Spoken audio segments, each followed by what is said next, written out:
నిన్న ఉదయాన్నే ఇన్‌స్టాగ్రామ్‌లో ఒక పోస్ట్ చూశానండి. దాదాపుగా కొన్ని లక్షల మంది షేర్ చేశారు. కొన్ని గంటల్లోనే బీభత్సంగా వైరల్ అయిపోయినటువంటి పోస్ట్ అది. All eyes on Rafa. So ఏం సాధిద్దామనో నాకైతే అర్థం కాలేదు. ఎందుకని ఇది మాట్లాడాల్సి వస్తుంది అంటే, ముఖ్యంగా ఇండియాలో కూడా చాలా భారీ ఎత్తున దీని గురించి షేర్స్ అయినాయి.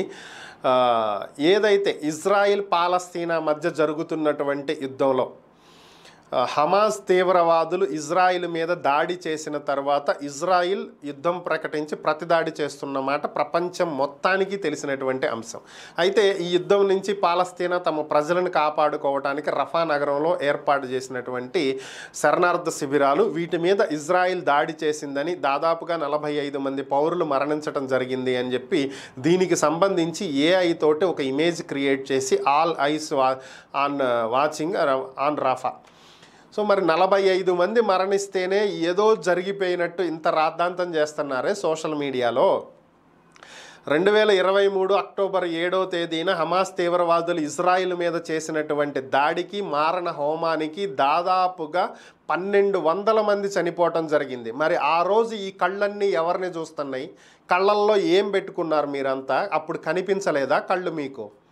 ఈరోజు 45 మంది చనిపోయేటప్పటికి లక్షల్లో షేరులు చేస్తూ, సోషల్ మీడియాలో వైరల్ చేస్తూ, ట్రెండింగ్ చేస్తూ, మనం ఏం చేస్తున్నాము అని మినిమం కామన్ సెన్స్ కూడా లేకుండా బిహేవ్ చేస్తున్నారే. మరి ఆ రోజు ఏమైపోయింది? ఆ రోజు మీ సంఘీభావం ఎటుపోయింది? ఎందుకు ఇజ్రాయెల్ వైపు నిలబడి ఈ మారణ హోమం ఏంటి అని చెప్పి పాలస్తీనాని నిలదీయలేకపోయారు?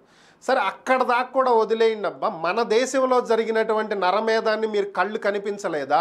మణిపూర్లో 2 వర్గాల మధ్య జరిగినటువంటి అల్లర్ల కారణంగా కొన్ని నెలల పాటు ఎంతమంది ప్రాణాలు కోల్పోయారు, ఎంతమంది మహిళలని వివస్త్రలు చేసి బహిరంగంగా ఊర్లు మొత్తం ఊరేగించినప్పుడు మీ కళ్ళు ఏమైనాయి?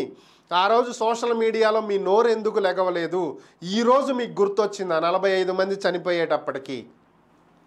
ఎక్కడున్నారో ఏం చేస్తున్నామో అర్థం కానటువంటి దౌర్భాగ్య స్థితిలో ఈ ఇంటర్నెట్, ఈ నెటిజన్లు, ఈ సోషల్ మీడియా దౌర్భాగ్యమైన స్థితిలో ఉందంటే నిజంగా వీళ్ళని చూసి జాలి పడాలో అసహ్యపడాలో అర్థం కానటువంటి పరిస్థితి.